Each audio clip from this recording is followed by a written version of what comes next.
Victory or death! Ruktar Ogar! I choose death!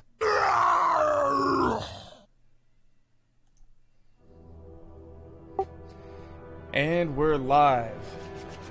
How's that for an intro? No cue time, or no audio at the start.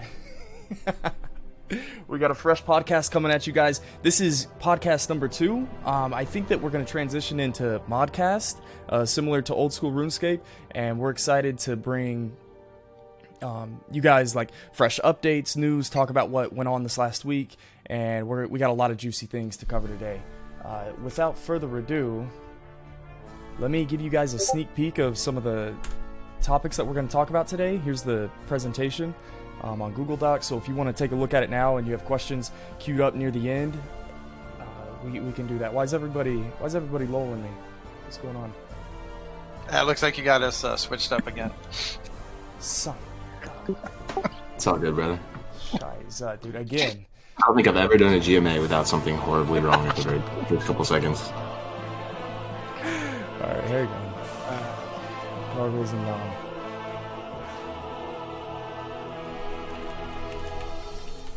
There we go.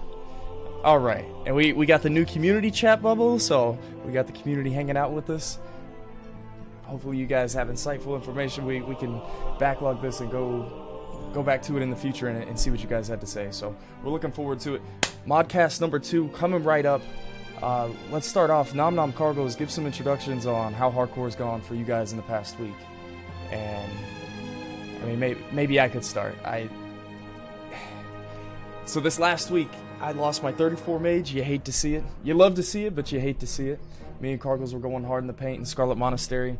2-manned, maybe one too many mobs. We were feeling invincible. I was talking crap about dungeons and how easy they were all week. And we bit off a little bit more than we could chew. Lost the 34 mage, and then leveled up again. Lost another 17 mage, and I'm currently stuck in the shadow zone. So hardcore's been rough, but it feels kind of good to see we're all mortal at the end of the day. Like I said, I was feeling kind of invincible, but that's where I've been at this last week. You want to go now? Yeah, I died this week. One bubble away from 54 Western Plaguelands to a rare mob that I didn't know anything about. Summoning skeletons, life draining, 400 shadow bolts. Yeah, it was kind of rough. I created a new character. I got a warrior back to 30. It's been fun though. I did dungeons for the first time. I think I've run 5 dungeons with Kargoz and Crix, and yeah, it's been nice with Winky. So yeah, it's been good.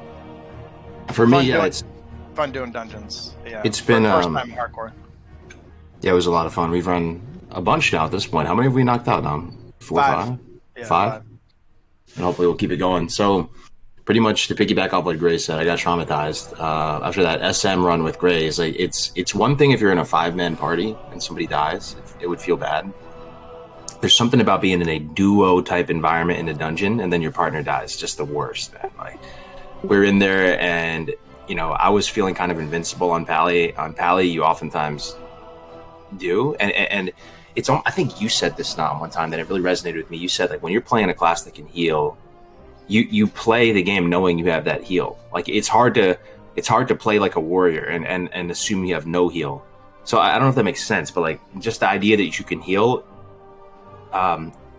in practice almost isn't as good as it seems because you play knowing that you have those heals, right? When you play warrior, you just make decisions based on knowing there's nothing coming to regenerate those health points.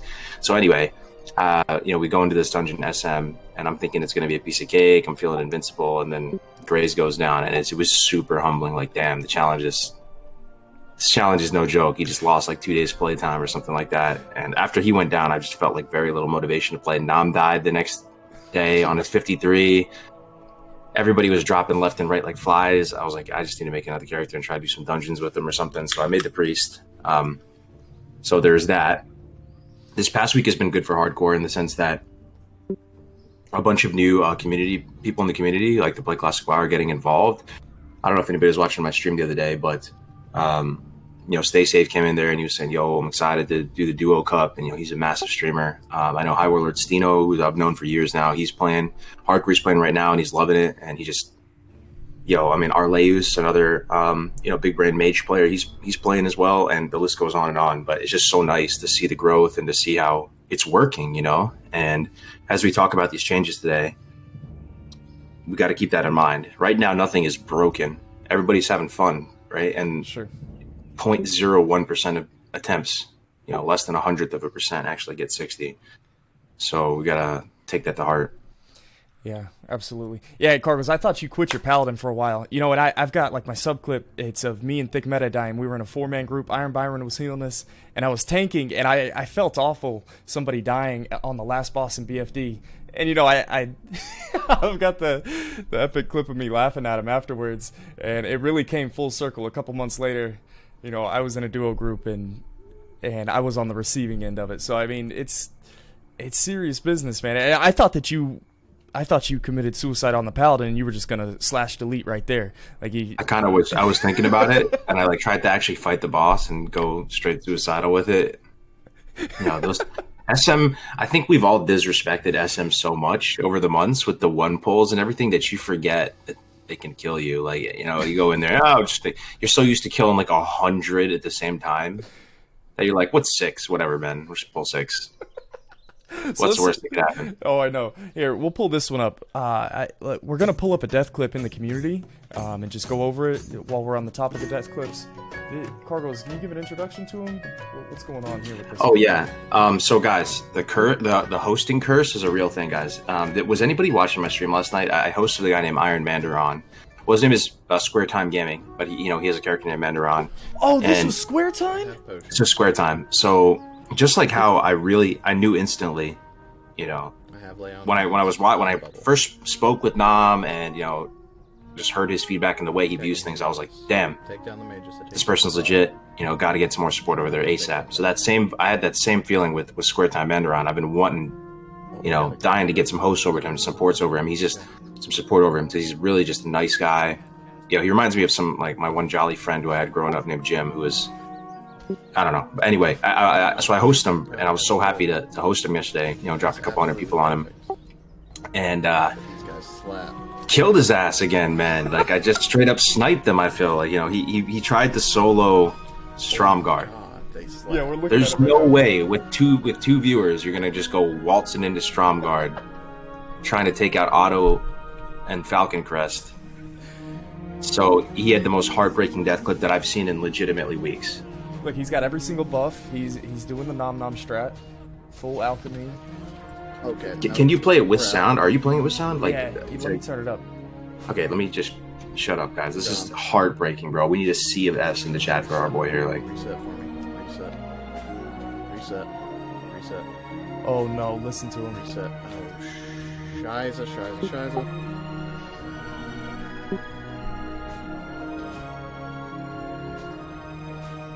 No. Why? Why won't you reset?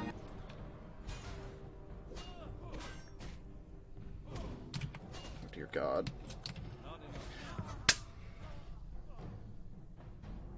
Why didn't they reset? I didn't attack them. Yo, you hate to see it. So, I mean, if you watched him, you know when you guys see death clips, you can see if people are playing well or not, right? You can kind of just see what kind of caliber of player they are. I feel like, personally, watching this dude, he's improving with each run. He's died. It's not his first Paladin death. I think this is his second or third attempt. But when he engages Otto up top on that top level, he's not doing so lightly. He's not throwing his life away. He genuinely feels like he can succeed. He's using Oil of Immolation. He's pulling with that offhand item you get from the Morladim chain that I talked about when I was at that stage. He's doing everything he can do. He has a full Taste the Rainbow suite of Skittles, and I'm sure Nam is proud of him for that. He's, the balls on that guy, dude, for even attempting that is insane, man. And if you're going to die in hardcore, that's one of the most epic ways to die. Yeah, man, I didn't realize that was Square Time. Before we started the podcast, Kargoz was like, dude, this guy had a legendary death. And yeah, I've been talking to Square Time, jump into a stream every once in a while. Damn, dude, lost the Paladin again. He's on the same quest as me. I'm on my 4th mage, running it back over and over. But best of luck, Square Time, on the next endeavors. On lighter news, let's move over to the PowerPoint and... Oh, wait, that's not the PowerPoint. That's not the PowerPoint. He re-rolled, by the way, in true Nom fashion. Same character, same hairstyle, same everything. Just jump right back in. Yeah, man, You that's love the to way to see do it. Yeah, you really do. So, here's our podcast, and it's scuffed as usual. Santa, I had it all set up. It's all good, bro. All right, so Hardcore Modcast number 2. Let's start. We're going to introduce some of the new immortal characters, all the new level 60s this week. We had Duramax on a human paladin, Darcidian Moore, Dave Man, and Kigo. So I don't know what's going on with the hunters, but we got three out of 4 people that hit level 60 this week were hunters and 1 paladin. Kigo's an IRL friend. We saw him at BlizzCon. We've gotten close with him over the years. Gray's raided with him for a long time. I raided with him for a little bit, so that's nice to see. Duramax, I know you're close with him, right? Nam, didn't you tell me he was one of the few, Caleb, that was... Yeah, Chain HC. Yeah, he was Chain. around back from March, and then kind of when everything dipped down, he was still sticking with it, man. So it was nice to see him hit it. Yeah, I didn't see Darcidian Moore or Dave Man, but huge congrats to everybody that hit level 60. Like we were saying earlier, it's still like 0.1%, not even less than 0.1% of the players that have attempted the hardcore challenge are hitting level 60. So we just wanted to congratulate these guys. But moving in to our first topic today, we're going to talk about the dungeon level requirements. Now, this has been a hot topic. Me and Kargoz, we did Scarlet Monastery Graveyard the other day, and everybody was saying that I got carried by Kargoz because I went in at level 28 and we 2-manned Graveyard. I was 28, he was like 36, and everyone was like, yeah, you're not within the Meeting Stone level requirements. And I was like, yeah, I am. It's 28 to 45 or whatever, right? And we go out to the Meeting Stone, and sure enough, it's 34 to 45. So I don't know when they made these changes, but... Well, we do know when they made these changes. In patch 1.5, our previous ruling was that you would do the dungeons within the level requirement of the Meeting Stone. But we found out in Phase 5, apparently, they changed the level requirements for these Meeting Stones. And so it's something we need to talk about today. And we want to get your thoughts on it, but let me see. Let me get the chat pulled up. So...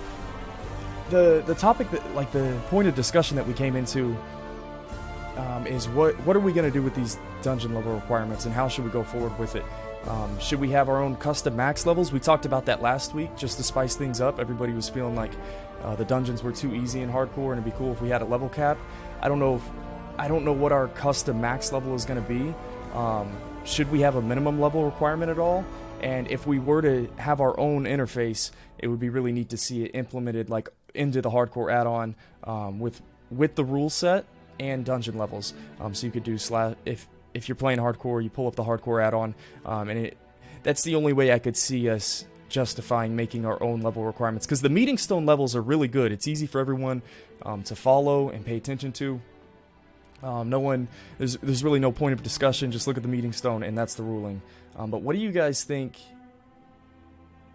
about the Phase 5 change and changing the Meeting Stones? How should we go forward with the level requirements for dungeons? Do you have any opinions on it? You want to go first, Kargoz? Sure, yeah. So I was watching Stino. He's still streaming right now, and I basically watched him do Dead Mines this morning. And Stino is he's a power gamer. He's a leader of a guild. He's played for literally decades. He's rank 13. He might have gotten 14 actually. Has Hand of Rag.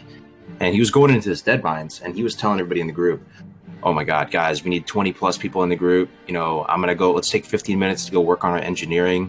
I'm gonna go back to Stormwind. I'm gonna craft bombs. I'm going to make all this stuff. We'll reconvene at this point." He was taking it dead seriously, And I basically just watched this dude go through one of his first dungeon runs. And there was a time where people in the chat were saying, like, do you know what level range you need to be to do Dead Mines? Or like what people are allowed? And he was right by the Meeting Stone, and he checked the Meeting Stone.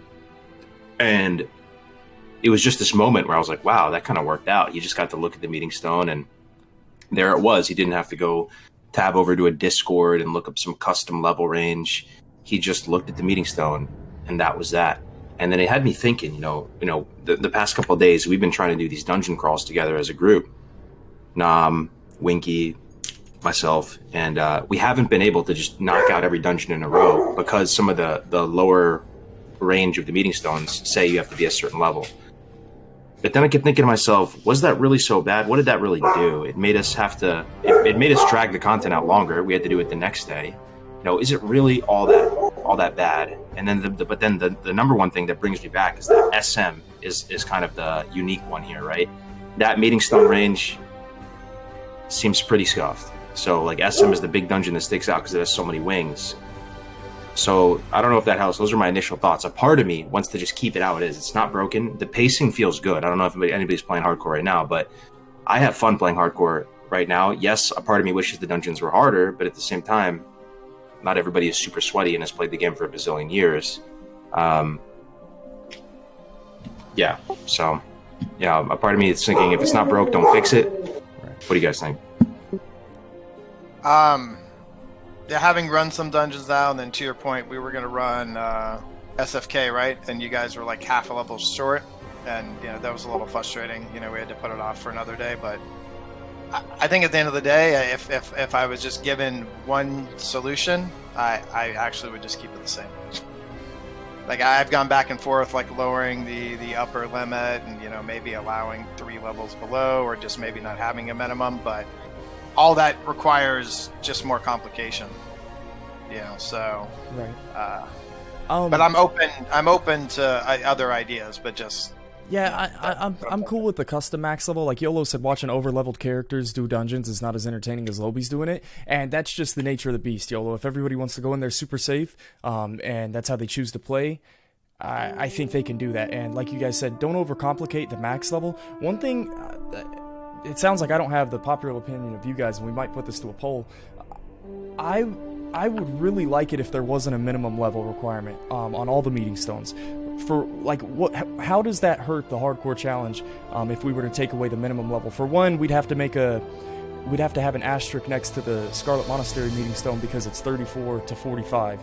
And as you can see in the patch notes, they did that just so like graveyard players wouldn't be trying to do Cathedral, but. What's so bad about having the minimum level requirement removed, right? Removed, and just using the upper end of the meeting stone or something right. like that. Yeah. The only thing, and everybody says, well, you get carried, or you can get Gravestone Scepter, the Wand, and Black Fathom Deeps. I think as early as level 18. But does getting the Gravestone Scepter at level 18 increase your chances to get to level 60 in the hardcore challenge? Maybe probably increase your chances of getting a higher personal best, but completing it. It's my belief that you need to be like kind of on a certain wavelength of risk tolerance and game sense to make it to 60. And like getting a little bit of an extra gear upgrade or whatever, if you're not on that wavelength, that gear is not going to carry you to 60.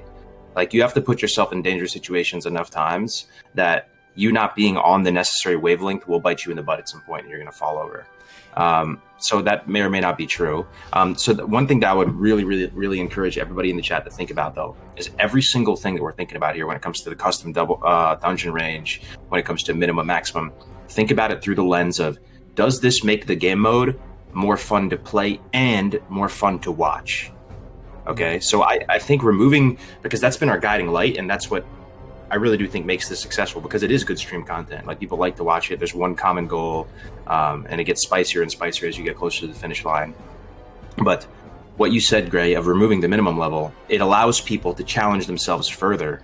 You know, right. Well, like, we ran into a situation yesterday, Grays, where we were a 5-man dungeon team, right? And right. I'm sure every single one of us in that dungeon group was down to challenge ourselves as much as possible, but we almost couldn't, because having 5 people, like, we were gonna clear that content, you know. But if we all decided to go in super low level, it would give us the ability to challenge ourselves further, and I think that would also be more fun and interesting to watch. So I don't know. Right? Yeah, I would love to have a 5-man team try and clear Dead Mines at level 15, and all the implications that comes with that. I mean, you'll probably be fine all the way up to Van Cleef, and then can a 5-man level 15, level 16 group? Because I think the minimum level on Dead Mines right now is 17, and I would hate to I would hate to take that away from the community and the ability to do that, or like a 2-man. There's no way you would do a low-level 2-man team, but a 5-man team below the minimum level requirement. I've always, you know, whenever the Hardcore Challenge first started, I never really respected the minimum requirement level. I didn't think that I didn't think breaking that rule was invalidating my run, because if anything, I'm just making the challenge harder for myself. The fact that we have one instance ID runs on all of our characters, you can't abuse the minimum level requirement, other than, I mean, I'm trying to think of the most abusive thing is getting the Gravestone Scepter. But also, on the other hand, I mean, we're playing the hardcore challenge. How many people are actually going to want to carry a person that's lower than the meeting stone, and the risks that come with that? You're going to have a low level in your dungeon group. They can face pull stuff. Like if you take a level 18 into Shadowfang Keep, they're going to face pull that one part around the stairs like we did.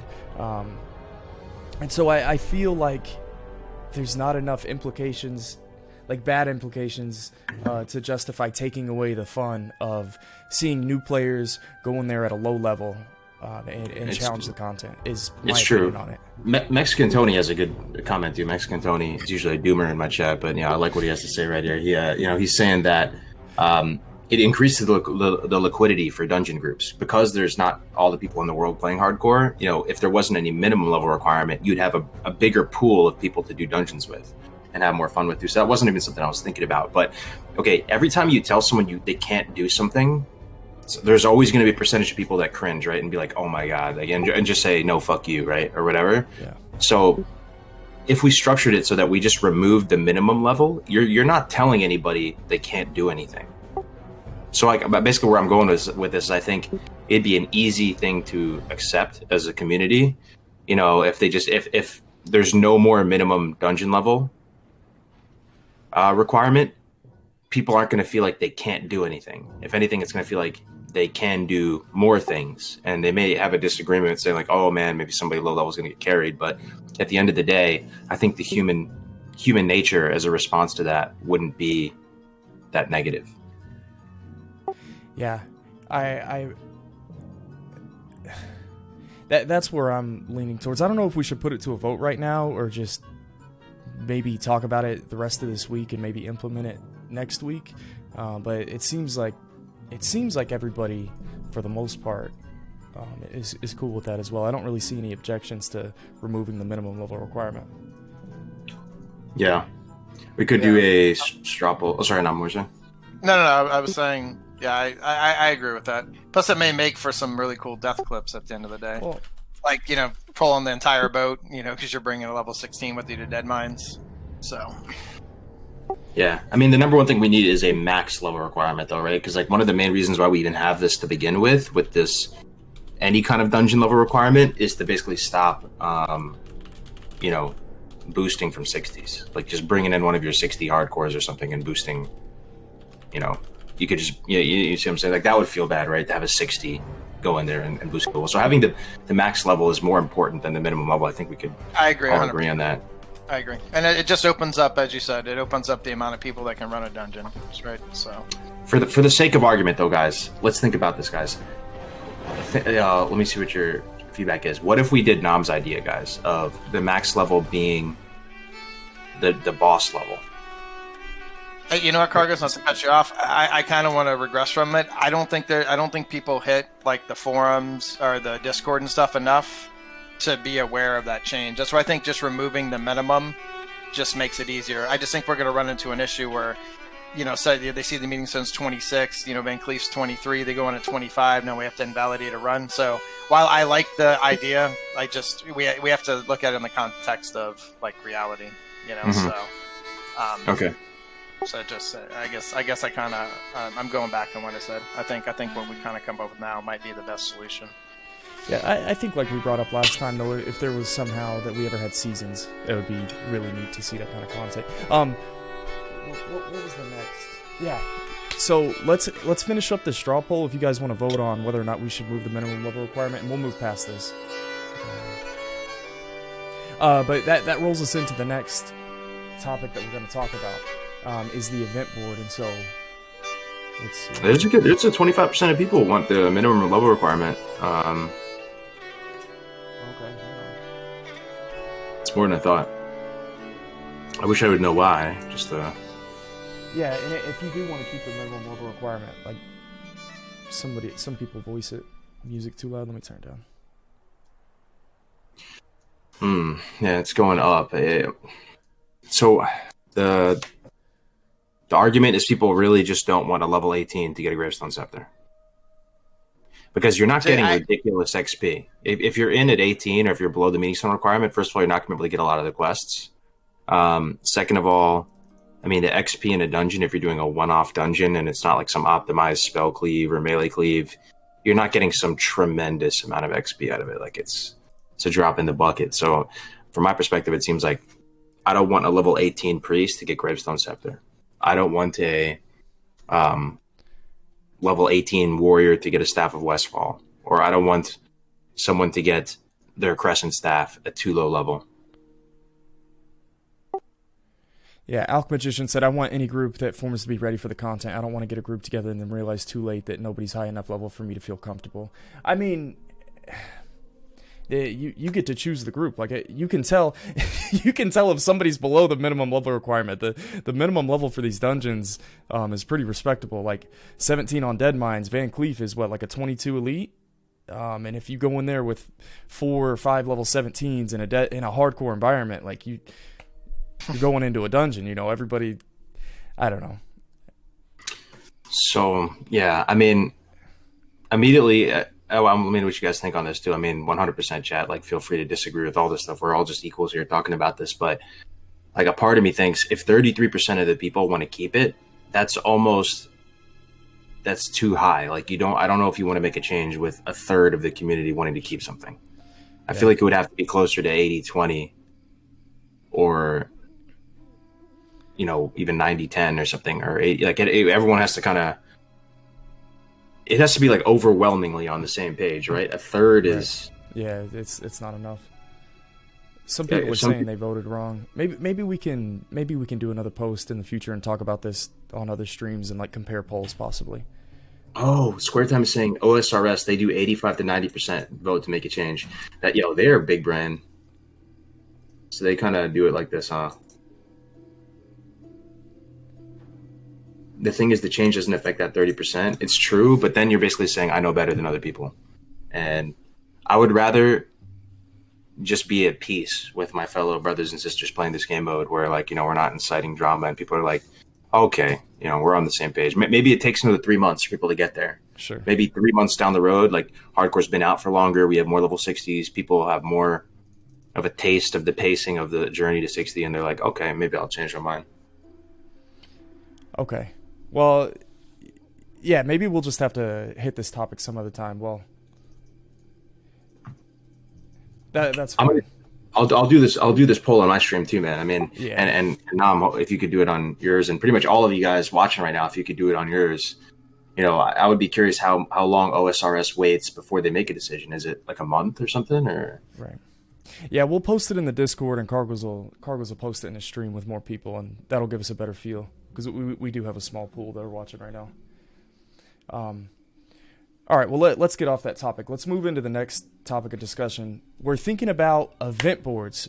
Kargoz, you had a lot to say about this earlier this week, but Kargoz was telling me that he kind of orchestrated this wager between Arleis and Tommy Salami. What happened with that? Yeah, so you guys know Tommy Salami, right? I used to call him Mr. 5950. I didn't realize he would, because he got 1 to 10 world record, 5950, 1 to 10, 5950. That's insane, right? On Human Paladin. He's Mr. Level 1 Hogger Kill, so I like to call him that too. But, more impressive than that, he has the world record for solo. Just point blank period, Alliance and Horde. It's 2 days, 14 hours or something like that. So he's a big brand mage, or just like, speedrunner.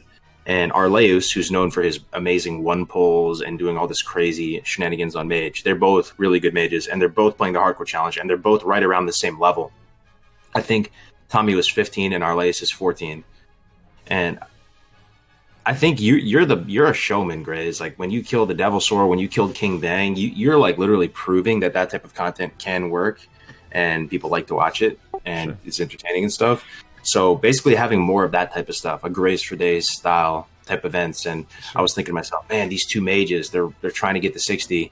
What if we kind of made it like a fight night, like they're fighting each other, trying to get to 60 faster, and we could crowdfund a prize pool and to come up with more little narratives like that within the hardcore community that people can wake up and look forward to.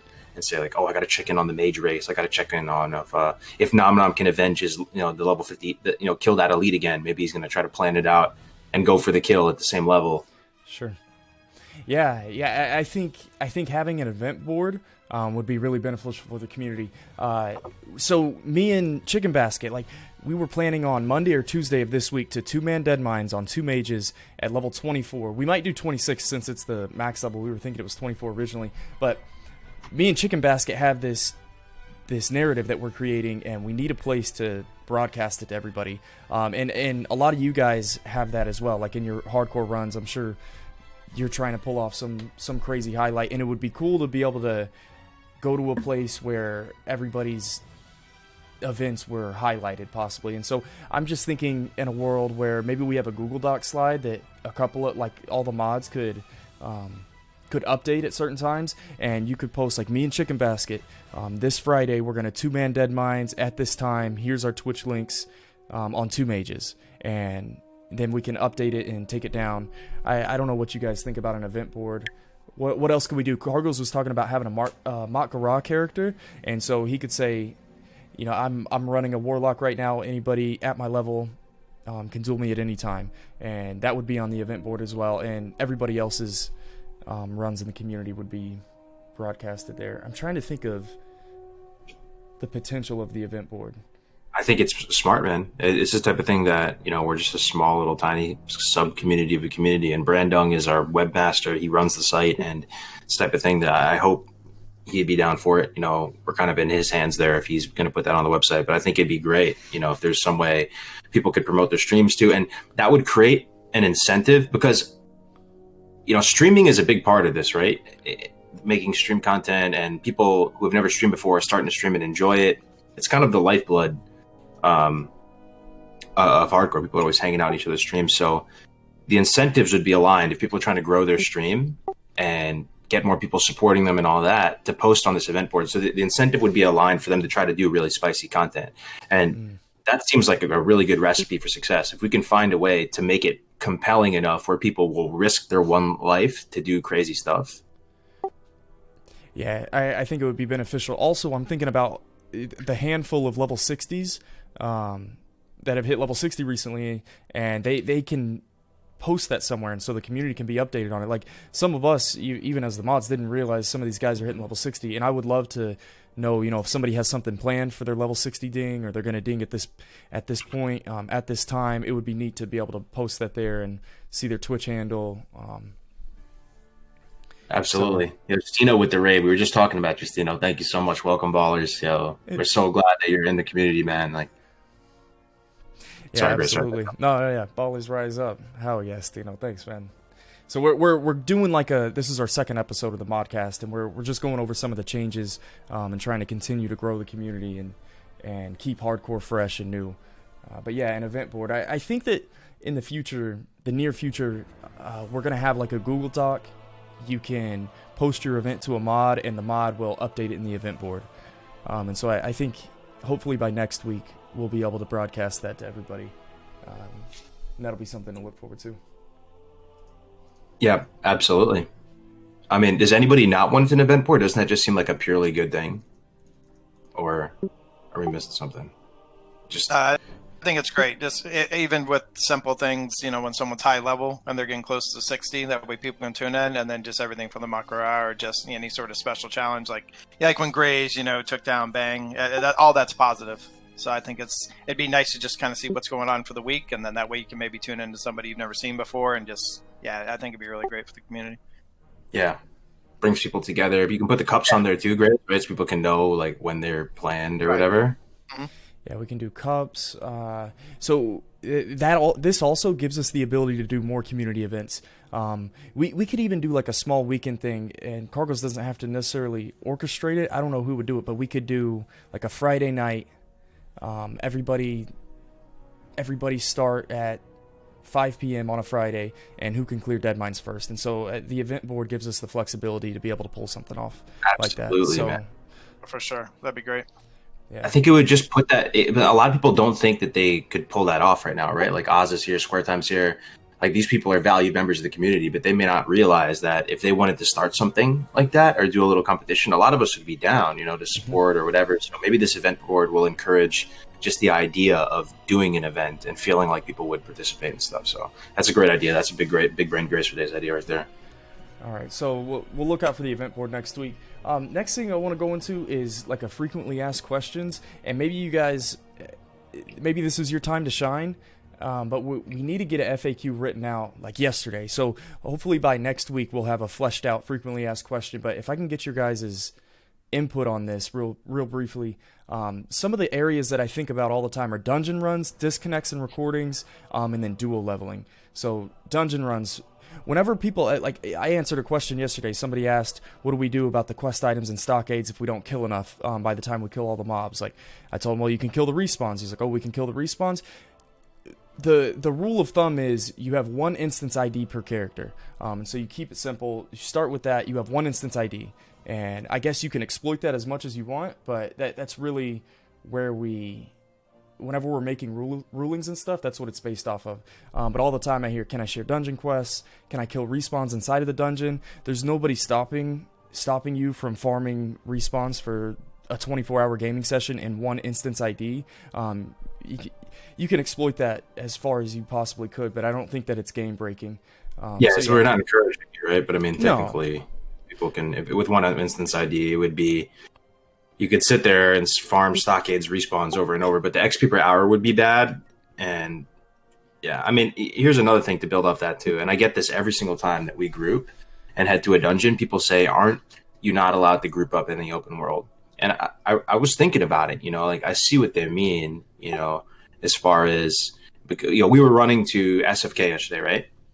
Yeah. And like, Crix killed a mob or two en route there, right? Like, I just saw that and it flashed my mind, like, okay, so we are getting XP running there, is this a bad look right now? I think about this, just to be totally honest. But here's the thing, when we originally came up with that whole idea that you need to group up at the meeting stone, it was to prevent stuff like that, right? So people would go to the meeting stone, they would use the meeting stone because the meeting stones are just underutilized in vanilla. But what happened in practice, you have this expectation up here, what happened in practice is nobody followed it, and it felt like really kind of almost borderline cringe when you saw people, because people would be like, oh, you want to do Wailing Caverns group? And they would invite each other and start heading over to Wailing Caverns just reflexively. Now, that was happening to like almost everybody running dungeons. They would just group up ahead of time. Now, are you going to be the dickhead that goes in there and says, sorry, bro, your run's invalidated, you grouped up? Like, it just feels horrible, right? Like, just because they grouped up at the crossroads and ran to Wailing Caverns together, you're going to invalidate their group. So it's one of those things where every single rule or whatever you want to call it, you have to think about how that's going to be to enforce. Right? Like, are you going to be able to tell someone with a straight face, sorry, bro, your run's invalidated because you ran from the crossroads to Wailing Caverns? I don't have the heart in me to do that. And I think that's why we softened on that type of thing, that, as long as your intention is good and you're heading to the dungeon, it's fine. But what do you guys think about that? Yeah, I think in the frequently asked questions, we say you have to group at the meeting stone. I again, don't want to invalidate a run because you killed 2 mobs on the way there. But yeah, it's the way you look at the rules. If you're really trying to pick the rules with a fine-tooth comb and you're being a lawyer about, can I get away with this or not? You got to look at your intentions whenever you're following these rules. So we're doing the best we can to keep these runs valid. But yeah, in practice, you really shouldn't group in the open world. You have anything on it, Nom? And if anybody else has like frequently asked questions on dungeon runs, I'd love to see it at the moment. We'll flesh this thing out later this week, though. I agree with Kargoz. I feel like especially if a horde group wants to run Dead Mines or something like that, you're going to go group. You're going as a group together. I just feel like that's part of like the journey. And I think the amount of XP we got last night was maybe 200. Like, we killed 4 mobs and we put our life in jeopardy, like getting there too. Yeah. So, we're running through mobs that are 5 to 10 levels higher. And plus you're also, the whole thing that I imagine the majority of the community, they want the lower limits on the level for the instance runs is to be able to run more instances. Well, for me personally, I'm not running to SFK by myself, which means now I'm not going to this instance. So now the team doesn't form. And that seems to be kind of the whole point. People want to do more dungeons together. So it just seems a little antithetical, think about just not be able to group up for 1/20th of 1 bar of XP. Think about fun to watch, fun to play too, guys. Have you tried personally, guys, to form a group and coordinate forming a 5-man group and to do the dungeon, but without inviting someone to the party? So nobody is ever inviting each other to the party, and you just all agree to meet up at a certain location. I've tried. It feels scuffed as fuck. Yeah, it's frustrating, and you don't know when it's going to start because you can't see anybody on the map, and it's irritating. You don't know exactly even who's there, who's down. You kind of forget, you know. Yeah. So just lax up on the rules, but maybe keep the ruling. You should group up at the meeting still. But like Tactic said, it doesn't matter. But if they do an elite quest or a rare mob on the way to the dungeon, the run can be invalid. So again, it's the intent behind it. If you were to group up and run to the dungeon with full intention. Isn't that a thing in lawyer terms too?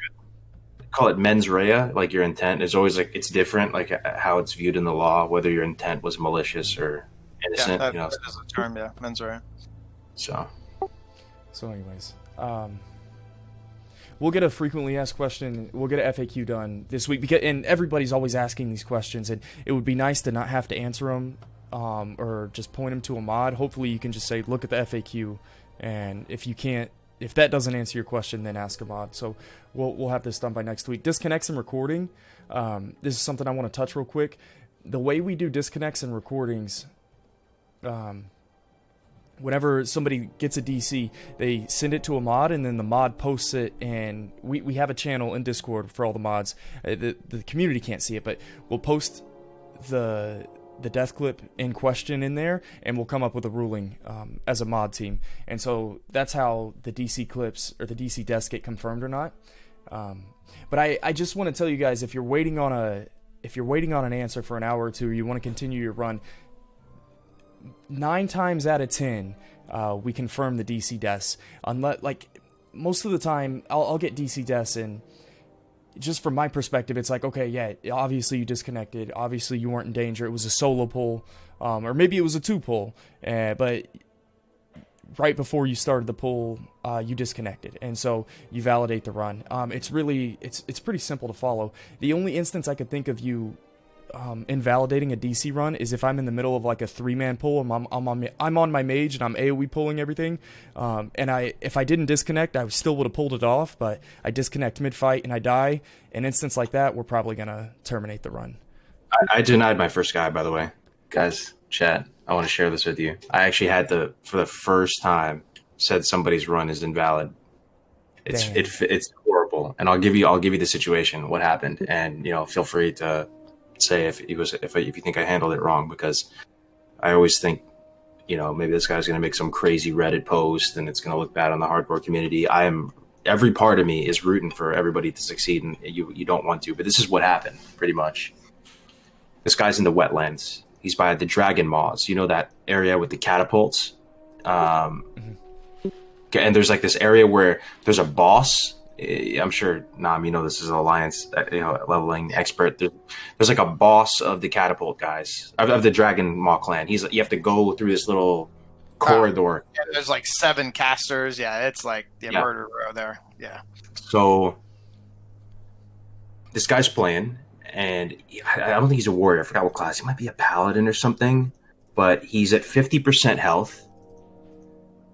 Maybe it might have been like 7. He killed a mob, and then he goes to fight another mob, and there's a caster shooting at him. There's a caster orc shooting at him, and he's fighting one mob. He's pretty healthy, okay? He's like maybe 65% health, and he's fighting a melee mob, and there's a caster mob on him. Now, at this point, the run cuts off, but it was weird how it cut off. Like, it didn't... Usually when it cuts off, it says, like, no game can be captured at this point on your OBS. And then once you log back in, you get to see... that process of logging back in, and then it shows your character screen for a second, right? The character screen was missing from that. It went straight into the loading screen and didn't hit their character screen at all. Right? Right. And he was dead. And he was fighting like there were yellow mobs to him, and there was no character screen shown. And I don't know. It just sketchy, man. I don't know. Yeah. So anyways, that gives you an idea of how we see the DC the DC deaths and how we confirm them. This is a question that comes up all the time, and we need to put this into the FAQ. Rico said, if I forget to record like 2 hours of my run, is it invalid? And I don't want to step on anybody's toes on this one, and I think the community is going to be pretty split no matter what we say here. But does missing 2 hours of your recorded run, does that invalidate your run 1 to 60? Case by case is what is what we were at before, because those 2 hours aren't all created equal. And to comment on this, maybe we should put this as an FAQ, is that if people want to give themselves the most peace of mind and security with their run, then you should have some certain best practices. Like when you log in, like what Nomnom said before, bring up your bags, show how much gold you are, bring up your character pane just for 1 millisecond, have your XP bar clearly displayed, so that if any given time you lose out on some footage, when that footage is resumed, you'll be able to see the differences between the gold and gear and all that stuff. Yeah, and everything, yeah. XP in the last place, yeah, you could probably hide stuff in the bank too. I mean, if you wanted to go the extra mile, but yeah, case by case basis, 2 hours. And here's the thing: on a 1 to 60 run, we're on average. I think I was 8 days played, or I was 9 days played. Kargoz was 10 days played. We're talking 10 days played time. It took me an entire month, over 40 gaming sessions. You're not gonna you might miss 2 hours. I mean, the Streamlabs OBS might dysfunction. You might get a power outage. Some of the footage might get corrupt, and so it's a case by case basis. But you need to be as adamant as you possibly can to show that you didn't cheat, or if you did miss footage, like you said. Yeah, it's like your insurance policy, just to show all that stuff occasionally. I need to do a better job with that too. Like as soon as you log in, maybe the add-on could ask any, like it already reminds you to record. Maybe it says open inventory. I'll make a note to talk to him about that. Yeah, that'd be sweet. Something. But also another thing too, if your hard drive fills up to full, because I've had a few people hit me up like this, if you run out of space on your hard drive as you're recording, there's a good chance that whatever you're recording like will kind of get corrupted or some shit. You're not going to be able to play it back. Yeah. So again, like I would just buy a $50 2 terabyte hard drive on Amazon, and then that should be more than enough to record everything on. And you just plug it into another USB slot. Yeah, the barrier to entry sucks there, but it's true. Like you'll lose an 8-hour session pretty easily. That actually happened to me on my King Bang one. I missed like a 4-hour prep period before King Bangladesh, and I was just running around STB, but my hard drive was full, and so I lost that footage. And so I mean, we could invalidate the run right there because of that, but it again, it's a case by case basis. Last thing I want to hit on this FAQ is duo leveling. And a lot of you guys have questions about duo leveling. We don't talk about it too much, and we have the hardcore tournament coming up soon, so let's try and go through this as best we can. Do both players have to record their run? And originally I thought it was 2, but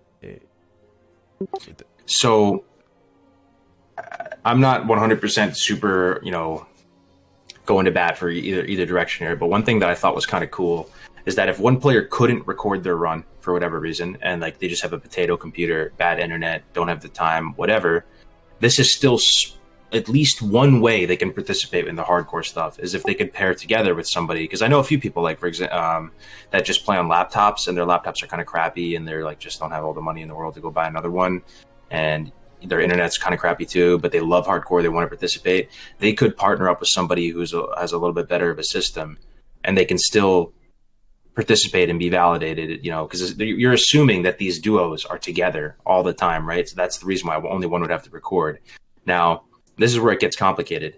We're saying with the duo leveling, you have to be in the same zone at the same time. So technically, you could split off and be in the Barrens, and one person does a whole quest arc in the north, one guy does a whole quest arc in the south. And at that point, do you need both to record? That's a risk that, at least personally, I'd be willing to take of people doing that. Like, I mean, it just feels horrible if you're doing that, and like that'll reflect in the one recording you have. You're just going to be solo, and people will be like, "Yo, why are you just solo?" But I don't know if there's a better solution you guys can think of. Right? You're going to watch this recording, and he's like, "Oh yeah, I thought we could just split off in the same zone, right?" But at the same time, think about how cringe that sounds if you say you have to stay within 40 yards at all times. oh, you stepped away 50 yards to go turn in your quest, invalidated. Like, you can't do that, right? Like, is there any other way to do it? I don't know. My bad, I just saw a head pop out behind Nomnom's. What happened? You got a head poking out behind your screen there. Sorry, it distracted me. That's... So one of the questions I put, can we farm mobs separately in the same zone? It doesn't really make sense for you guys to break off and do quests separately, like Kargoz said, but I'm not sure what the ruling is here on dual leveling, and I like only having one person have to record, but like Crick said in the chat, if you only have one person recording, who's to say that the other guy's not twinked out? He's got blue pants on. You can tell by the weapon pretty easily. Could we say if you're going to stay within screenshot of like a screen's distance of each other at all times, like only one distance? Yeah. But if you're going to go off and split off and do your own leveling paths within the zone, first of all, I mean, it just feels really bizarre, right? Like, okay, let's go do a level, but I'm going to go tackle South Barrens. You go tackle North Barrens so that we can get a little bit. Something I did want to bring up with it. This is why I brought it up as a topic. I didn't have a solution. I had someone that messaged me in game. There was a duo. They were in their 30s. They wanted to split up to farm gold for their mounts, and I didn't really have an answer. It didn't make any sense to me, But I didn't want to tell them no. But part of me was wondering, just why would you want to put the two of you together, right? Have a better chance for survival. I mean, I didn't really ask a lot of questions why they were doing it, but that's kind of why I wanted to bring it up, because I have a duo. We're like in our late 20s. We go everywhere. Like we're always on the same screen together. Like we don't separate. So I'm doing a duo, so we're playing as a duo. But there's always exceptions too. Like if there was a druid, he'd have to go to Moonblade. Yeah, of course. Too. Yeah, when we're in town, like if we're doing, if I'm going to my trainer, he's going to his trainer. But just the whole concept of like grinding mobs for 2 hours in a duo separately, I didn't understand, but I didn't want to tell him no because I wanted it to come up on this forum. So. Yeah. Also doing class quests and going and train together. Like whenever you're in Ogremar, one person goes to the northeast part and one person trains in the southwest, depending on what your comp is. Do you guys really stay that tied to the hip the entire time, where you're always in the same screen even while you're in the city? I don't know. The dual leveling with... And then the other question we have is, can I play my character while my partner's offline? What do you guys think about this? So some people wanted to work on professions. Some people wanted to fish while their partner wasn't online. Personally. 100% no, you said? Yeah, 100% no. Because this is something, because I've actually duo leveled to 60 before, guys. I have duo leveled multiple times. This is how, you want to know how a duo breaks down? When somebody plays more than the other and they start playing like an individual. That's always the case. You log back on and you're excited to play with your duo partner and they're 2 levels higher than you. And they've been working on professions and stuff. For some reason, it erodes at the dynamic of it. And like, you don't necessarily want that. Just go play another character, like a solo character for a little bit or something. But when people start playing as an individual, as opposed to part of like the group and the 2-man team, it will make people feel like they're on different pages. One guy might knock out a quest or two. You come back like, I already did this quest, or even if you're just sticking together the whole time, generally one player will get a level ahead of the other player. Sure. Somehow, you'll probably see that with your duo Nom, but I don't know. It feels bad. I mean, you're in it together, right? If one of you dies, the run is over for both of you guys. I feel like you should be online at all times with each other. Yeah, and I think going with that rule set is a lot more simple. It's easy to follow, and there's less. It's less technical, and that's really how we're trying to define these rules right now under the parameters that we have of trying to validate duo runs. And so less complicated, I think, the better. We'll stick with that now, and we can refine these FAQ questions, and we'll hit it up next week. But still some unanswered things we're going to talk about the rest of this week. I appreciate everybody commenting. Someone has a good question, though. Serial Munchkin saying he has a concern. He's 4 bars ahead of his duo, and he's wondering how he can catch the other guy up. So I just have some initial ideas, Serial. You could just not turn in a quest or 2 and have him turn in a quest or 2 and catch up that way. I hear you, though, because like you shouldn't, this should be partied 100% of the time, right? You could do some sort of mob tagging thing, but I don't know. I feel like it's just the best practice to have people party all the time. But as bad as that would feel, you could just let your partner complete a quest before you. Like maybe it's a gathering quest, and you have to, it's a low drop rate for scales or something, and you let your partner get all 6 scales and turn that quest in, and you don't do that quest yourself. So that's a good way to catch it up. Yeah, I like that. Yeah, and some of the other issues on the duel, like, can we trade gold? I think yes. I didn't know that was a question, but I don't know if you guys have a different opinion. I just feel like you're one character, so if you want to, put your money together so one person can buy a better weapon from the vendor, or just whatever, or maybe that skill you can't afford. It's all one money pool. It's all one journey. One person dies, you're both dead anyway. So to build off that, I would say that just keep in mind, this is the way I've been approaching it. I don't know if you guys feel the same way, but I consider duo its own game mode. There's some crossover with the solos in terms of you can run dungeons together, which is cool because then it's still, it gives more liquidity for the dungeons and stuff. But as far as I'm concerned, duo is its own game mode with its own Hall of Legends and its own leaderboard and stuff like that. Sure. Now, we were thinking down the line, and let me know what you guys think about this in the chat, that maybe there shouldn't be a crossover with solos. And where I'm going with this is that if you're duo, maybe you say if you want to do dungeons, you just have to do it as a 2-man team. But at the same time, that's the type of thing that could sound good on paper, but then I don't know. Like then you're maybe stopping a shaman warrior from getting their crescent staffs together in Wailing Caverns. You're preventing friendships from forming. Like, is it really that good to stop people from meeting others? Yeah, it's definitely a thought. I think there hasn't been very good feedback from it initially, but definitely something to think about in the future. So yeah, just to wrap up on dual leveling, I think a good rule of thumb and how we're going to write the FAQ this week is going to be one recording and stay in the render distance at all time. Maybe in the city, I guess you can break for a second and go train abilities. It's not the end of the world, but you got to really think about how we're going to validate these runs, and so I think that's a good place to start. And if things come up, if we need to talk about duels again in the future, which I'm sure we will, we'll cover them then.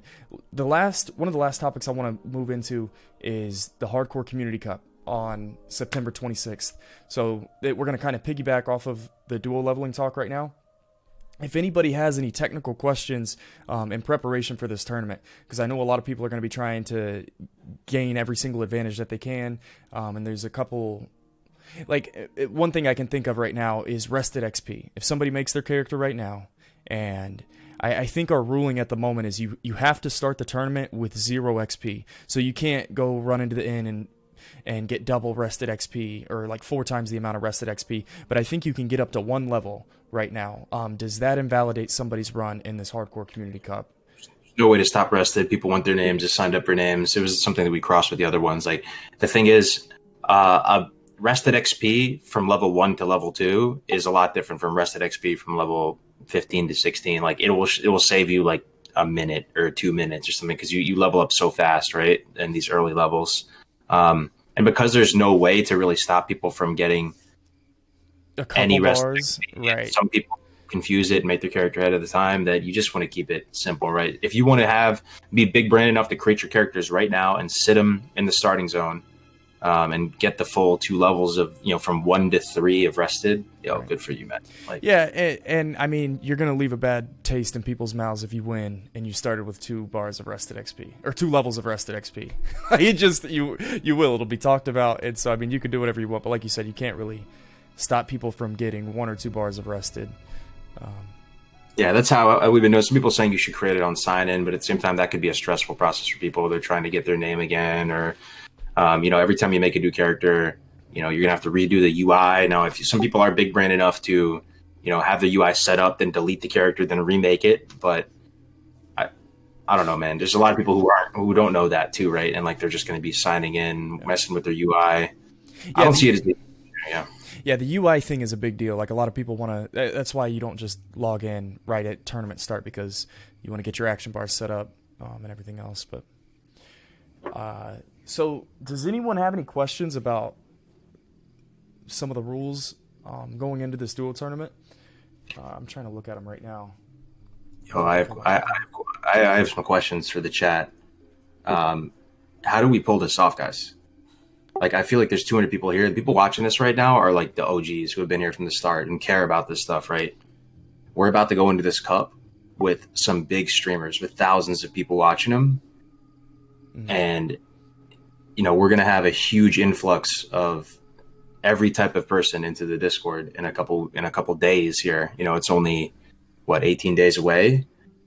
So how do we, you know, we got to stay on top of the Discord, right? And like be ready. Like everybody's on the front lines with their sword and shield, getting ready to strike down the trolls and the people spamming crazy stuff. And like all of us kind of have to take the high road and have to take an L for like a little bit to try to stabilize it. Because it's going to get bad at some point. It always is. During the last, you know, I had these Russian bots coming in and posting like porn in the Discord, and I'm just sitting there deleting it while I'm casting. I'm literally over here like freaking out. Delete, ban. Like, you know, that stuff will probably happen again. And you know, we have some bigger streamers here taking a risk, you know, trying to do this thing to see if it's any fun. So if we pull it off, it could be great for all of us, right? But it also could be a disaster, to be 100% honest. So, you know, we got to all be ready to go to hold it down. Yeah, everybody put their best foot forward. This tournament's going to be a big deal, and it's going to be important that we do it correctly, and we don't piss anybody off. Some people are going to be upset about some of the rules and how things pan out, I'm sure, because we expect thousands and thousands of people to be watching this one. So that's why we're trying to pick this thing with a fine-tooth comb. And maybe we'll open this up. Maybe you should do like a Q&A, Kargoz, on your stream sometime, and we'll talk about this. But if nobody has any specific questions on the duo tournament and rules, we can move on from this. I'll tell you one thing too is we have a full production team now. We haven't had that in the past. So Navik, Egregious, and Ale, they're all going to be full-time, all hands on deck during the event. They're going to be doing the leaderboard. So there will be a leaderboard for this next Hardcore Cup, guys. Be hyped. Like, just if you remember the first one, we had it on Classical.live where you could see in real time what level everybody was at, and you could follow along that way. And also, if you see down here at the bottom, best team death clip, best team highlight, you know, they're going to be facilitating that. So everybody's going to be submitting their death clips and highlights into the channels, and they're going to be like compiling them into a spreadsheet or whatever, however they're going to do it, to try to find out what the best ones are. And I'm really excited for this next cup that, you know, most people signing up to play, they know they're not going to win, right? You know, there's some big brains in this thing. I'm definitely not even going to come close as much practice as I put in. But you could win, you know, top death clip or highlight. And if there's anything else that we can think of that would be really fun to do, you know, definitely. Kargoz, not to cut you off, there's been a few questions in the chat. We're doing Mortal Pet, right, for Hunter again? No Mortal Pet. Okay, we tried that. We tried that for one cup. It was okay, but you know. Okay, yeah, that's what I thought. But yeah, it wasn't listed in the rules, so I just wanted to make sure. Yeah, the no Mortal Pet thing is gone. You know, especially because we have a lot of new people in the community coming in with this new cup. There's going to be a lot of eyes on it. That just want to keep it as simple as possible for people. Sure. Yeah. Can you play the duo tournament on a different server? See, and this is something I don't really want to. We're gonna open up a can of worms with this, but play is permitted on all three servers, right? All three. Play is permitted on all these three servers, but honesty is the best policy, guys. I'm thinking that with some of these really big streamers, because there's a good, solid chance that we get some streamers that have like 3,000-4,000 people watching them. I'll just throw it out there ambiguously like that. Like, do we want them to play on a stealth server so that they don't have the worst experience ever? Because it's almost inevitable that they're going to log in and they're going to have like 100 just monkeys jumping around them, attacking everything around them. You know, what would the downside be of that, right? For them to just roll on like some, I don't know, just. Yeah, that might be a possibility too. You really want to make a good first impression to the tournaments, and it would kind of take them out of the game if they had hundreds of players, hundreds of viewers just ruining their experience. Does anybody object to that? Do you think they should just? Tactics say people can argue it's an advantage, for sure. But all I just think about is the opposite. Like, imagine you're a big streamer. I'm not going to say any names, but you're excited about the Hardcore Cup and you want to play and you want to give it your best shot and you're taking it seriously and you have a strategy, and you log in and you just can't play. You can't do anything. Everything is tagged around you, and you can't quest really, and you're just you're fighting, you're getting spammed nonstop, left, right, and center, and you're trying to, that sucks, right? Yeah. That sucks for everybody. The people watching, sucks for the people playing. So. Yeah, and well, think about this. What if the streamers they get their own server, and then all their viewers know about the tournament being played on Bloodsail Buccaneers, and everybody's at that much more of a disadvantage. And a few handpicked duo teams just have a fresh world to themselves.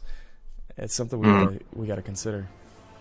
Yeah, I'm worried about that, guys. It worries me. I hope we can pull this off.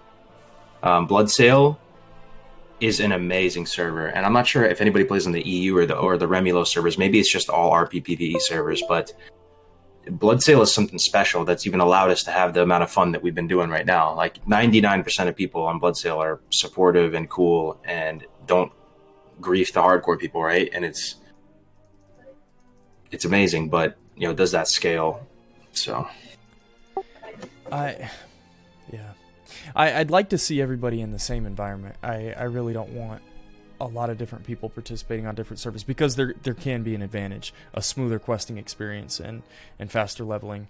But it's really nice to have everyone in the same on the same server, and you see all the other hardcore players around you.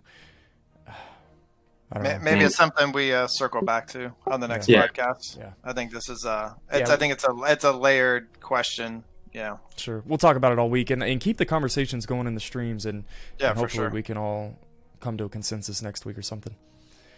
All right, let's move on. I think we're over time, but guild chat and drama. This is one thing we can touch base on. I don't know what you guys think about guild chat, and there's been a couple people that have continued to say, I don't like the split of the guilds. I think the communities are too split now, and I just want you guys to understand we're foreseeing that this is going to be big enough to where you definitely need at least 2 guilds. So we've got the guild chat split up, but at the moment we have we're using the server channels, and so I think there's a guild message of the day on all the guilds that tell you to join this one channel, and that way multiple guilds can talk in the same chat. I don't know how well that's working out. I personally don't use it. I wish that I did, and I'm just speaking out loud, but the guild chat at the moment is kind of broken, and I don't know. It's something we'll see work itself out, maybe. So we do get occasional trolls still. Probably every couple of days somebody goes crazy, and it's amazing. It only takes one person to piss in the Kool-Aid, and nobody wants to drink the Kool-Aid, right? It's actually this amazing thing. I mean, really, if you went to a party and rumor got around that somebody took a piss in the Kool-Aid, nobody's drinking the Kool-Aid. Kool-Aid is scuffed. And I guess it's almost the same thing with guild chat. If one person, it's amazing how much of a negative impact one person who's just going crazy in the guild chat can have on the overall dynamic for so many people. But we have the squelch rank in the Discord now. We have level 1 alts that are in the Discord that are in the guilds now to bump people down to the squelch rank if they're going crazy. And with the 2-part guild system, now I looked yesterday. Now there was 40 or 28 people or something like that. I forgot the exact number in the higher level guild. Yeah. That's a good amount of people where you have a healthy guild chat. And I know you sense it too now. When you're down in the lower level guild, it can be kind of exhausting. You're at least for me, I'm can't we kind of send right now sometimes, right? With some of the conversations and stuff. So, but I think it's gotten better. I mean, what do you think now? I'm there's a good amount of people in both now that people don't feel lonely in the upper level guild, but maybe they still do. I think it's a little bit better. Just in terms of guild chat in general, we need to make it a nice, peaceful, I was about to say work environment, but guild environment. So let's keep the the sexist comments and politics and sure, racist kind of stuff. I mean, I know I'm referencing kind of a specific situation yesterday. It was I think both people kind of looked at it the wrong way, but someone actually made the point to me. It says, where in the rules does it say you can't talk about X, Y, Z? So I just think just a little civility between all of us.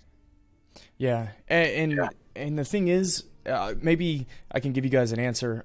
You have to have screenshots. If there's a big enough issue, maybe we can handle this as mods being GMs, and they can. If it gets toxic enough and it's just vulgar and nobody wants to see it, then we can enforce action. And so take screenshots, send it to a mod, and we have a channel where people post that, and then we'll look further into it, and if we think we should ban him, we'll kick him from guild chat, or we'll kick him from the Discord, whatever we have to do. Or we may just say, no, you know what, let the guy do his own thing. It just is what it is. And I'm kind of taking a page out of Kevin Jordan's book whenever he was on GMA last week, and I mean, you guys think about Vanilla WoW, they really let the community just work things out, and it's part of the game mode, and but I do want you guys to know that if it's toxic enough, there is enforcement, and we're doing something with it. But it's like anything, you just have to have something that's actionable, like evidence, right? We can't just ban somebody based on somebody saying, right, this guy said something. So Of course. Mm-hmm. yeah. But people are saying that the Horde Guild, the Elite Horde Guild, is dead. So yeah, I don't know. I mean, or not that many people in it. Well, so the statistic right now, the last one that I heard was most average players hit level 13 and they're done. And there's really not many people that hit that higher level bracket. And so I totally understand. I think maybe if we were to double or triple the community size right now in the active player base, which I think could happen in the next couple months, we're going to be creating another guild for the higher level guild. So my stance on it at the moment is just, we got to let it work itself out a little bit. I know it sucks, but if we flip-flop here and we flip-flop there, we're really not doing any good. Apparently there's 0 people online right now in the upper level Horde Guild. I don't know if it all crumbled or... Yeah, that sucks, man. Is there that few people 25 plus, or did they all just migrate over back to the lower level one? We'll have to investigate after, but that's just... Yeah, that sucks. That sucks. Yeah, I guess we'll get a little more... Yeah, recon. Like, we'll crunch the numbers. Yeah, if it's that bad, then we may have to reevaluate it. But yeah, as I said, we need to give it a few weeks. But right. Originally, we did the split at 24 for the dungeon runs. Maybe we don't need to split it at 24. Maybe because the average death is like 13, we need to change it to, if you get level 15 plus, you go into the higher level guild. It's something to consider. Maybe we need to create a better way to find dungeon groups and not just rely on guild chat. I know that's how a lot of people do, but maybe we can look into making another Discord channel for finding dungeon groups, or utilizing the Discord better. I'm not sure what the solution is going to be there. But yeah, this is moving us into the last part, Q&A. If anybody has any questions or anything that we talked about today, we can spend the next 5-10 minutes talking about it. Yeah, for sure. Any questions? I mean... That's concerning, man. The fact that Horde side is dying out. Like, I want us to keep growing and to see how deep this rabbit hole goes, and to try to make hardcore, a big thing and all this. Like, how do we do it, guys? How do we keep getting more people involved? How do we keep the community strong? All of the above. We just maybe we need to make Horde characters, Gray. I don't know. Well, yeah. I mean, we're kind of weathering the storm right now. Like I said, my stance on it is I want it to play itself out. We're also doing things like the event board. Maybe it's more of an engagement problem right now. If we have 0 people online on the upper Horde Guild, maybe less people are just playing hardcore. And so giving the community new incentives to continue to play, like having an event board and continue to watch, having this achievement system. I was saying it needs to come out before TBC. Maybe we need to get an achievement system whipped up before the end of the month, or before the end of the year, before Nax comes out. And so I think just being as proactive as possible. I'm hoping that it's going to work itself out. I don't think that we're going to let the game mode just die. Don't really have an immediate solution. Mm-hmm. Yeah, we have to think about it. I think we need to, maybe we can play both sides too, or maybe the community figures spread out so there's some on Alliance, some on Horde. I don't know, or just get more people involved. I know Arleus is on the Horde side now. He's leveling. Isn't Steno? High Warlord Steno's on the Horde side as well. If he gets more involved in a part of the... Oh, he's on Alliance. You hate to see it. Anyway, yeah. Any guys, please, like, whoever's watching right now, go, tell your friends and stuff, people that might like it. Send them a link to the Discord. Let's keep it moving, because Shadowlands is on the horizon too, right? And that's gonna fracture the community a bit, I'm assuming. So we gotta be strong in the face of that.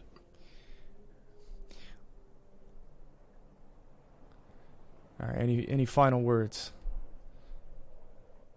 Terramis. So people have been asking about Terramis. Okay, so here's my thought of it. If it's not DC related and you die, It's GG, man. It's really just that Yeah. simple. The world Yeah, has. I have a story. I died to him on my first rogue. So, that's it. Yeah, just you have to be aware. We joke about it, right? You can die from a fire in a city. You have to be aware of your surroundings. So If you're a gnome, you can get stuck places. You can just get stuck. Yeah. That's how it is. If you're a gnome, you get stuck. Like, you get killed by world bosses. Like, there's so many things that can kill you. And as hardcore grows, the idea of like actually players griefing you and mob transferring over to you, the world is becoming more dangerous as we grow, which is kind of cool though. I mean, it sucks and it's cool until it happens to you, right? But I think it's kind of interesting, the fact that you have to look over your shoulder to see if anybody, is trying to kite Teramis, or like, it makes the world that much more dangerous when you have just all these threats out there, Yeah, no, I'm with you. Like me and Chicken Basket were supposed to 2-man Dead Mines at the beginning of the week, and he died to Teramis in Stormwind, and he was pissed. And I was like, damn, dude, you hate to see it, but it's kind of part of the game mode. Somebody's saying, what if someone drags that elite dragon of Stormwind as a troll move and kills a bunch of competitors? It is what it is, man. People have to. Yeah, we're gonna. So one thing I'm waiting for is to see a death where somebody glitches through the world and they fall to their death. What's the ruling on that? And if you're a gnome character, I think you have more of a chance since you're smaller. Not Great. related, bro. Yeah, great. Actually, I rolled. Someone messaged me in a DM. I told them they had to re-roll their character. So yeah, I've already gone through that. Yeah, they got glitched out in wetlands. No way. And I was Do you like, have the clip right now? It says you're dead. Yeah. I'll see if I can pull it up. If I can't find it right now, I'll put it into the community. So yeah, I have it.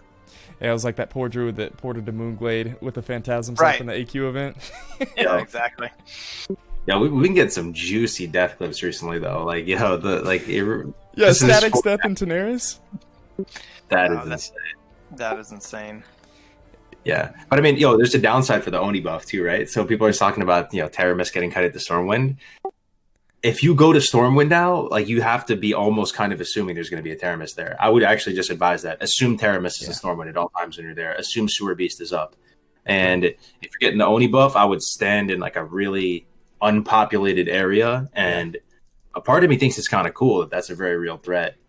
I don't know if this is going to be a thing. I did it off stream yesterday. I died and I got my stupid gnome that I had to re-roll at level 5. I had him sitting in Stormwind waiting for Oni buff, and I got behind the portal. I did the old hat trick that I did back in the day, jumped under Stormwind, got behind the portal that was supposed to be player housing, and I was waiting for my world buff in security behind that portal. And so I found a hiding spot for it, and maybe we'll see some more hiding spots. But anyways, yeah, and people say waiting for Oni buff, oof. It just, I mean, Chris, it's... Somebody was asking what our take is on world buffs. If anything, I think it's not a bad thing for the game mode. And like Kargoz, it goes back to what Kargoz said. Does it make the game mode more fun or less fun to play? More fun or less fun to watch? I almost died with world buffs a second ago whenever we started the stream up, just because I was level 5 and I thought I could just melee things down and I chain pull things back to back. It really does give you a false sense of security. At the end of the day, it's really you can't monitor people having world buffs on or receiving buffs from other people, and so I don't know. I think it's flavorful, but Yeah, if I could, just the 20 seconds on the world buffs. The reason why we have it is just we don't want somebody. If we didn't allow world buffs, you're in Stormwind, you were crafting, you got an Oni buff, you didn't realize it, you flew to a place, kill a mob, and now we have to invalidate your run. It's that situation that we don't want to invalidate, so now we just allow it. It's the simplest thing to do. We would rather people get the buff than to be able to tell somebody their 200 hours is down the drain because they didn't look at the buff. So Yeah, that's Nomnom's take on it too, because Nomnom is as hardcore as it gets. He's most of the time no dungeons, no buffs. He's down to click that type of stuff off. Me, leveling feels painful to me sometimes. It's a long haul, so I actually really look forward to the buffs, and just gives you a little something to be excited for. This little colorful thing next to your name, and people are asking about it. I think world buffs in the context of leveling are pretty fun, man. World buffs in the context of being a sweaty raider and stacking everything up to get a pink parse is a different animal, Right. But the journey to 60 is so long, and it's taken most players 10 days play to get 2-hour buff here, 2-hour buff there. It just keeps your head in the game, gets you excited, and I think it's fun for the viewer to watch a level 13 rogue, one shot shit with only buff. And, it creates new content as well. Like I'm on my 4th Gnome Mage right now, and I'm creating my Greater Magic Wand, and so you have to farm like 140 linen cloth. I'm not doing quests from level 5 to 11, and so I've got these world buffs, and I'm just grinding kobolds for 6 levels with world buffs on. I've got Dark Moon Fair and Oni buff up right now, and it's a whole new journey. It's a whole new run through, and world buffs are allowing that. So we've only really seen positive stuff. Yeah. I mean, on my warrior that died, I grabbed an Oni buff at level 12. Sure. Yeah, it made the 2 hours better. So yeah, full disclosure, and I was happy to fucking have it. So just it got me from 12 to 16, and I was like, because that So anyway, how do you feel about dungeons now? No, you ran a couple. It's great, man. It's a blast. Seriously, some of the best fun I've had. Yeah, hands down. So yeah. It's definitely a fun time. Doing dungeons with people and stuff. I don't know. I love it. But yeah, I do wish they were a bit harder, because all of us have just been playing for so long. But even still, we still have, even in our whole dungeon runs, though, we all have one life, right? We still had a couple spicy moments yesterday, though. Not like with the elemental, like Winky at the bubble, like he was literally taking massive damage. He did the water elementals did 100 damage to him. Yeah, I went back and watched the clip. I'm not sure what happened, but yeah, man, he just got double, Nova, ice. Yeah, that was rough, man. Yeah. So. Yeah, that's good, guys. We're gonna wrap up here. We went a lot longer than we intended, but things to look for in the coming week is event board. We're gonna have an FAQ, so you can just tell people who have questions, because I'm sure as community members you get it all the time too. You can just send them the link to the FAQ. So event board FAQ. We've got the tournament coming up, and the dungeon level requirement. So that's going to be a talking point. Do we still are within the meeting stone requirements, so you can't go at a lower minimum level, but we can talk about that this following week. So, but we have stuff in motion towards that. That's what I would. Isn't that? Are we on the same page, guys? So we're going to basically moving from this meeting. Everybody watching, start asking the people all of us streaming will start asking our communities, how people feel about the minimum level range being removed. And then if we get a couple weeks of feedback here, and maybe we can do one tag of everybody in the Discord. Right. That process is in motion, right, I would say. Yeah, absolutely. So, and we're anticipating doing this again next week. There's so many moving pieces, and by the time we get to next week, I know we'll have another hour's worth of talking points. And so hopefully by next week you'll be able to see the progress that we made. But I do have a real quick question. Is it possible to do like a poll in the Discord on some of this stuff, where that way, not just the few hundred people that come to these, where they can all vote? It's my ignorance, No. but is there a way to do a week-long poll on some of these issues, and then that way everybody, you get feedback from a huge portion of the community. Maybe ones that just play maybe casually, or maybe ones that are always in our streams, etc. So yeah, I wasn't too excited about the poll today, just because we have a really small sample size that's live right now, but we'll definitely involve the entire community for these decisions going forward, I would imagine. I'll stop talking, man, because I talk forever. It'll be 8 hours if you let me. You just mute myself there. 8-hour non-podcast, dude. I'm down. That's good, man. All right, thanks guys for being here. We're gonna wrap up. That's the end of Modcast number 2. Kargoz Nom, really do appreciate you guys, everything you do for the hardcore community, everybody in here, keeping the dream alive and having fun with the game again. We'll be back next week and continue the conversation. No, thanks for putting this together, Grace. Yeah, man. great. Yeah, Grace. Thanks, man. I know you put a lot of effort getting it going, so thank you, man. For sure, man. All right, we'll see y'all. When can we expect y'all? Kargoz and Nom, y'all going live today? Anything on? In a little bit. Are you gonna go and get into some hardcore now, Gray? Yeah, I'm gonna. Yeah, I'm gonna get some dinner. I'm gonna go live. So yeah, I'll be watching that, and I'll be going live later today. Kind of same time as yesterday. All right, sounds good.